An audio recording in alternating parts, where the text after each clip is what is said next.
একদম সাথে সাথে ছিলে নেব এটার ভর্তা।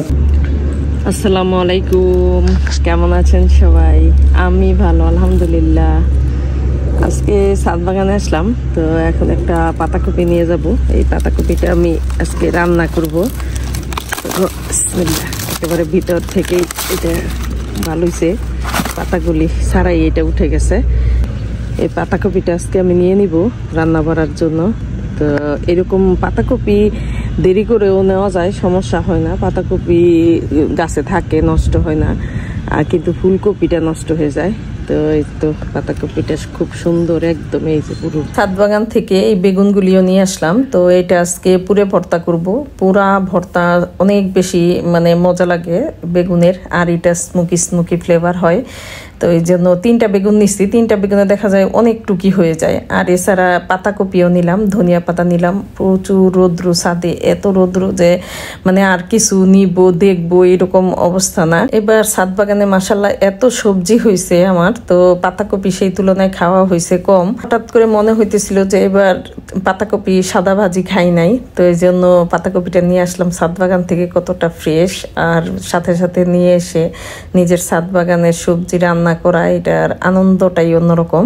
তো এটা শুধু সাদা ভাজি করব, শেষে একটু ধনিয়া পাতা দিয়ে এটা নামাই ফেলবো।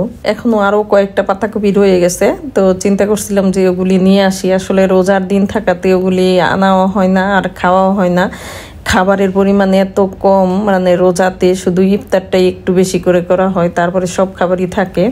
এখানে পাতাকপির অর্ধেকটা নিছি, তাও কতটুক হয়ে গেছে। কালো বেগুনের ভর্তা এটা যেভাবে করা হয় ওইভাবেই মজা লাগে। এটা ছাড়াও আবার শুটকি দিয়েও করা যায়, ওইটাও অনেক বেশি মজা হয়। একদম সাথে সাথে ছিলে নেব, এটার ভর্তা করব। বাবা, বেগুনটা গরম গরম ছিলে উপরে চামড়াটা সুন্দর করে উঠে যায়, কিন্তু যদি ঠান্ডা হয়ে যায় তাহলে এটা গায়ে চামড়াটা লেগে যায়। এই জন্য আমি ট্রাই করতেছি যেন গরম থাকা অবস্থায় সিলতে পারি। আজকে খাবারের মধ্যে ভর্তার ভাজি, তো এটা সন্ধ্যা রাতে খাওয়া, আর যদি ভোর রাতে কেউ খেতে চায় তাহলে খাবে।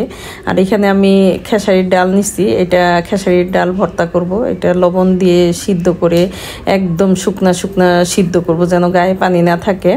তো এমন করে সিদ্ধ করে নিয়ে এটা অনেক বেশি পেঁয়াজ দিয়ে, মরিচ, শুকনা মরিচ দিয়ে এটা ভর্তা করে নিব। আর এটা অবশ্যই সন্ধ্যা রাতের জন্য, আর ভোর রাতে হয়তো এটা পেঁয়াজের গন্ধ থাকবে, এটার ভোর রাতে খাওয়া যাবে না। ভোর রাতের জন্য আলাদা মাংস আর মাছ, টমেটোর ঝোল আছে। তো এখন যেটা পছন্দ করে ওইভাবে খাওয়া হবে। তো টমেটোর ঝোল তো এবার বেশি খাওয়া হইতেছে না রোজা থাকাতে।